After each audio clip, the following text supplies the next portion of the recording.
देश प्रदेश में स्काउटिंग की गतिविधियों को सुचारू रूप से चलाने के लिए राष्ट्र में स्काउटिंग की गतिविधियों के लिए भारत सरकार द्वारा 2 सामाजिक संगठनों भारत स्काउट एंड गाइड्स और हिंदुस्तान स्काउट्स एंड गाइड्स को मान्यता दी गई है। प्राचीन भारतीय गुरुकुल शिक्षा पद्धति से प्रेरणा लेकर गोरों ने अकादमिक शिक्षा में स्काउटिंग प्रशिक्षण पाठ्यक्रम का सृजन किया, परंतु इससे हिंदुस्तानी बच्चों को अनुमति नहीं दी गई। 1928 में स्काउटिंग प्रशिक्षण से वंचित हिंदुस्तानी विद्यार्थियों के लिए पंडित मदन मोहन मालवीय ने पंडित श्री राम वाजपेयी के नेतृत्व में सभी भारतीय स्काउट संगठनों को साथ लेकर Hindustan scouts and guides association का गठन किया। भारत रत्न महामना पंडित मदन मोहन मालवीय के साथ पंडित हृदय नाथ कुंजरू, जस्टिस विवियन बोस,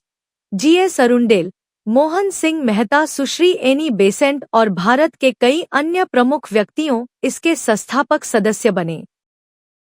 मित्रों, स्काउटिंग के बारे में आप सभी लोग पहले से जानते हैं और शायद ही है कोई भी जिसने स्कूल देखा है वो स्काउटिंग, एनसीसी, एनएसएस इनके बारे में न जानता हो। 1928 में भारत रत्न महामना पंडित मदन मोहन मालवीय जी ने हिंदुस्तान स्काउट्स गाइड्स एसोसिएशन की स्थापना करी थी, जो उस वक्त में वंचित हिंदुस्तानी बच्चों को स्काउटिंग प्रशिक्षण के लिए अपना कार्य आरंभ कर रही थी। 1913 में स्काउटिंग को लेकर के अंग्रेजों ने केवल गोरे, यूरोपियन और एंग्लो इंडियन बच्चों के लिए अनुमति दे रखी थी और उसका नाम British scouts and guides BSG था।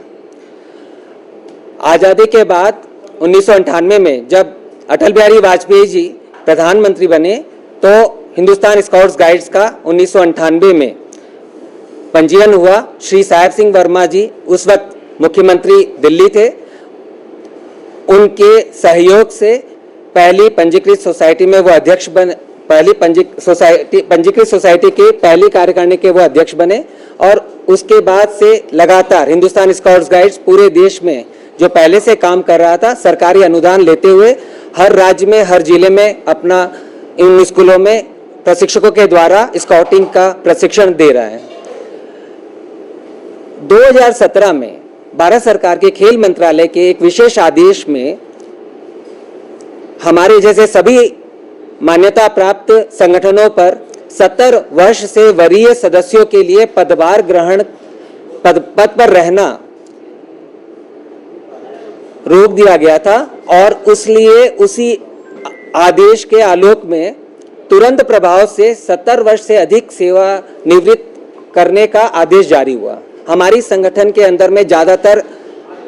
वयस्क लोग थे, वो बुजुर्ग लोग ही थे और एक बड़ी संख्या में लोगों ने पद छोड़ा, नई कार्यकारिणी बनना शुरू हुई, मगर कुछ सदस्यों द्वारा इसकी चुनौती के लिए वो माननीय अदालत रोहिणी और दिल्ली उच्च न्यायालय में गए, जिनका आदेश 4 जनवरी 2024 को आया, जिसमें इस बात को साफ सुथरे तरीके से अदालत ने बोल दिया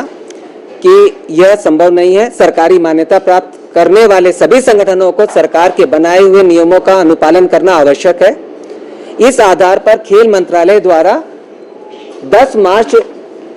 दिल्ली उच्च न्यायालय के इस आदेश के ऊपर ही खेल मंत्रालय द्वारा 11 मार्च 2025 को रिजल्ट ऑर्डर पास हुआ। यह आदेश स्पष्ट रूप से इसमें उन लोगों के नाम भी लिखे हुए हैं, जिसमें यहाँ कुमारहट्टी के वेंकटेश कॉलेज के चेयरमैन भरत अरोड़ा का नाम है कि वो राष्ट्रीय चेयरमैन के रूप में अपने आप को जो दिखा रहे हैं वो गलत है और हाँ, मंत्रालय से कंफर्म नहीं कर रहा है। उसके बाद 29 मार्च 2025 को हिंदुस्तान स्काउट्स गाइड्स की राष्ट्रीय परिषद बैठक में यह तय हुआ कि सभी राज्य इकाइयां जहां महत्वपूर्ण पद रिक्त हैं तदर्थ कमेटी बना करके सुचारू रूप से उसकी व्यवस्था चलाने के लिए करा जाए। और इसी क्रम में हिमाचल प्रदेश में हमारे सचिव सुरेश साख्यान के साथ हमारे सभी सदस्य श्री राजेश दलाल जी और श्री निशिकांत जी ने जुड़ करके अभी तदर्थ कमेटी आज बनाई है और जल्द ही व्यवस्थित तरीके से राज्य इकाई का चुनाव होगा, जिसमें प्रदेश अध्यक्ष, प्रदेश उपाध्यक्ष और अन्य पद चुने जाएंगे और नियुक्त किए जाएंगे।